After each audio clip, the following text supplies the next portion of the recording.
নীতিহীন ক্ষমতার চেয়ে নীতিবান বিরোধী পদ অনেক বেশি শক্তিশালী। আজ এই বিষয় নিয়ে গভীরে আলোচনা করব। নমস্কার, সালাম। আমি মোস্তাফিজুর রহমান, একজন পলিটিক্যাল স্ট্র্যাটেজিস্ট। এই ভিডিওটি শুধু যারা রাজনীতি করতে চান তাদের জন্য। আপনি যদি নিজের সমাজকে এগিয়ে নিয়ে যেতে চান বা ভারতকে একটি ডেভেলপড নেশন হিসাবে দেখতে চান, তাহলে এই ভিডিওটি আপনার জন্য। আশা করি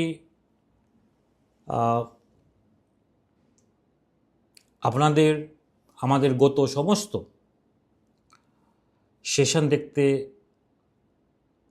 ভালো লেগেছে এবং রাজনীতি সম্পর্কে অনেক কিছু জানতে পেরেছেন আমাদের বিভিন্ন সেশন থেকে। আপনাদের কোনো প্রশ্ন থাকলে অবশ্যই কমেন্টের মাধ্যমে প্রশ্ন করতে পারেন, অবশ্যই আমি উত্তর দেব। ওকে, চলুন শুরু করি। আজকের দিনে অনেক নেতার মনে একটা মস্ত বড় ভুল ধারণা আছে। আপনারা শুনলেই বুঝতে পারবেন এই ভুলটা। তারা ভাবেন যে কোনো উপায়ে আদর্শ বিক্রি করে বা বিক্রি করা হলে যদি ক্ষমতার চেয়ারে বসা যায়, তবেই বুঝি আসল শক্তি প্রদর্শন করা যায়। চেয়ারে বসা ছাড়া আসল শক্তি প্রদর্শন করা যায় না, এই চিন্তা ভাবনাটাই কিন্তু ম্যাক্সিমাম পলিটিশিয়ানের রয়েছে। কিন্তু রাজনীতির গ্রাউন্ড রিয়ালিটি এবং ইতিহাস আমাদের অন্য পার্ট শেখায় এবং আপনারা বুঝতে পারবেন। একজন রাজনৈতিক কৌশলের ভাষাতে আমি যদি রাজনৈতিক কৌশল ভাষাতে যদি এই উক্তিটাকে যদি বোঝায়, নীতিহীন ক্ষমতার চেয়ে নীতিবান বিরোধী পদ অনেক বেশি শক্তিশালী। কেন আমি এই কথাটি বলছি? যখন কোনো নেতা নীতি, আদর্শ এবং জনগণের বিশ্বাস বিসর্জন দিয়ে শুধু ক্ষমতার লোভে কোনো চেয়ারে বসেন, তখন বাইরে থেকে তার শক্তিশালী মনে হলেও ভেতরে ভেতরে তিনি অত্যন্ত দুর্বল হয়ে পড়েন। কারণ তিনি জানেন তার পায়ের নিচে জনতার সমর্থনের মাটি নেই। এবং নীতিহীন ক্ষমতা কাঁচের প্রসাদের মতো, জনগণের একটি মাত্র সঠিক ধাক্কায় তা ভেঙে চুরমার হয়ে যায়। ঠিক বলছি তো? এর আপনি যদি উল্টো দেখুন, একজন নেতা যখন বিরোধী আসনে বসেন কিন্তু তার সাথে থাকে অটল নীতি, সততা এবং সেই পদের জোর কোনো সরকারের ক্ষমতার চেয়ে কিন্তু কম হয় না। একজন নীতিবান বিরোধী নেতা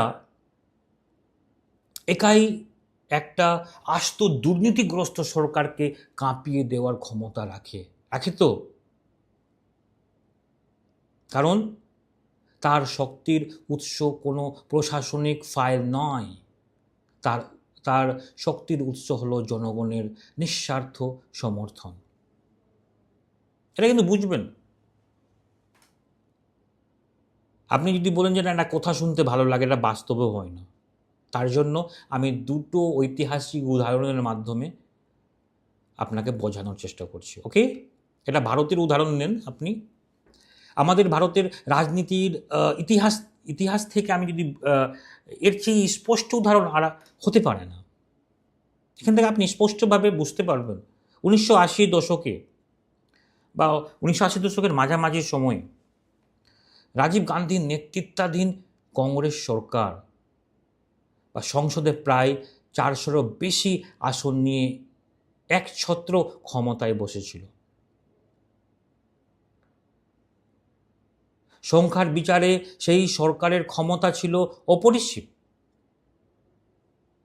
তিনি সেই সরকারের প্রতিরক্ষামন্ত্রী বিশ্বনাথ প্রতাপ সিং যখন বফর্স কেলেঙ্কারি মতো দুর্নীতির বিরুদ্ধে নীতিগত অবস্থান নিলেন, তখন তিনি নিজের মন্ত্রিত্বের বড় পদ এবং ক্ষমতার আরাম এক ঝটকায় ত্যাগ করে বিরোধী শিবিরে চলে আসেন। তার হাতে কোনো সরকারি ক্ষমতা ছিল না, কিন্তু ছিল নীতির জোর।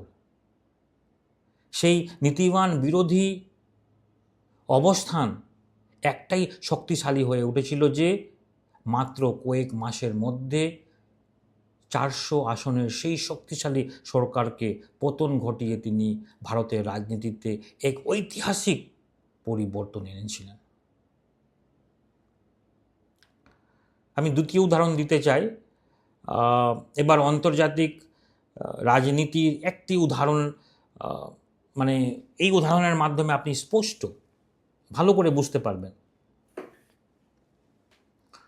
1930 দশকে ব্রিটেনের প্রধানমন্ত্রী নেভিল চেম্বারলেনের সরকার নাৎসি জার্মানি হিটলারকে খুশি করার জন্য তিনি তুষ্টিকরণ নীতি গ্রহণ করেছিলেন, যেটাকে আমরা তুষ্টিকরণকে আমরা অ্যাপ্রিজমেন্ট পলিসি যেটাকে বলি, তাই না? চেম্বারলেনের হাতে ছিল দেশের বিপুল ক্ষমতা এবং সাংসদদের সমর্থন। কিন্তু সেই সময় উইনস্টন চার্চিলের ব্যাপারে আশা করছি জানেন, তখন তিনি ক্ষমতার বাইরে ছিলেন। সাংসদদের পিছনে বেঞ্চে একজন সাধারণ বিরোধী সদস্য মাত্র তিনি বসতেন। চার্চিল সেই সময় জানতেন সরকারের এই নীতি ভুল এবং দেশের জন্য বিপজ্জনক। তিনি একাই নীতিবান অবস্থান নিয়ে নিজের সরকারের ভুল নীতির বিরুদ্ধে সংসদে এবং জনসমক্ষে সোচ্চার হন একা। ক্ষমতার দাপটে চার্চিলকে দমাতে পারেননি সেই সময় প্রেজেন্ট সরকার। শেষ পর্যন্ত যখন যুদ্ধ শুরু হয় তখন প্রমাণিত হলো চার্চিল নীতি সঠিক ছিল। চেম্বারলেনের নীতিহীন ক্ষমতার পতন ঘটল এবং চার্চিল ব্রিটেনের প্রধানমন্ত্রী হিসাবে দেশের হাল ধরলেন। এখান থেকে আশা করছি স্পষ্ট আপনি বুঝতে পারছেন। একজন পলিটিক্যাল কনসালটেন্ট হিসাবে আমি আপনাদের বলতে চাই, যদি কোনো দল বা পদ আপনাকে অপমান বা আপনাকে আপনার আদর্শ এবং জনগণের স্বার্থের সাথে আপোষ করতে বাধ্য করে, তবে সেই ক্ষমতার লোভ ত্যাগ করাই হবে আপনার রাজনৈতিক কেরিয়ারের সবচেয়ে বুদ্ধিমান এবং কৌশলগত সিদ্ধান্ত। এটা মনে রাখবেন। ভোটাররা সাময়িকভাবে ক্ষমতার দাপট দেখে ভয় পেতে পারে, অবশ্যই ভয় পেতে পারে ক্ষমতার দাপটে। কেউ তো জেলে যেতে চায় না, তারা ভয় করবে প্রশাসনিকভাবে, কিন্তু দিনের শেষে তারা একজন মেরুদণ্ড সোজা নীতিবান নেতাকেই মনে রাখেন এবং ভালোবাসেন। এটা কিন্তু মনে রাখবেন, এটা চিরন্তন সত্য। নীতিহীন ক্ষমতার আয়ু বড় জোর একটা আপনার টার্ম, কিন্তু নীতিবান লড়াইয়ের ক্ষমতা আপনাকে যুগের পর যুগ মানুষের হৃদয়ে বাঁচিয়ে রাখে। এটা কিন্তু মনে রাখবেন। বর্তমান যুগে এই জটিল রাজনীতির ময়দানে নিজের নীতি বজায় রেখে কিভাবে সঠিক কৌশলে মানুষের মনে জায়গা করে নেবেন এবং আগামী নির্বাচনে জয়ী হবেন, তার জন্য প্রয়োজন একটি দূরদর্শী উইনিং ব্লুপ্রিন্ট। আপনি যদি পঞ্চায়েত ইলেকশনে ফাইট করতে চান, পঞ্চায়েত সমিতি বা জেলা পরিষদ হোক, মানে মিউনিসিপ্যালিটি হোক, বিধানসভা এবং লোকসভা, যে কোনো স্তরে রাজনীতি আপনারা করতে চান, বা যে কোনো রাজনৈতিক দল সঠিক পরিকল্পনা নিয়ে আগামী নির্বাচনে জয়ী হতে চান, তারা আমাদের সাথে সরাসরি যোগাযোগ করতে পারেন। আমাদের নিখুঁত ডেটা, গ্রাউন্ড অ্যানালিসিস এবং আধুনিক রণকৌশল আপনার রাজনৈতিক অবস্থানকে আরও শক্তিশালী করবে।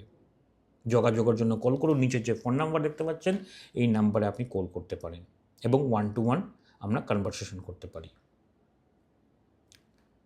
সবাই ভালো থাকবেন, মনে রাখবেন ক্ষমতা সাময়িক কিন্তু নীতি চিরস্থায়ী। ওকে, সবসময় মনে রাখবেন। ওকে, আজকে এতটুকুই। নমস্কার।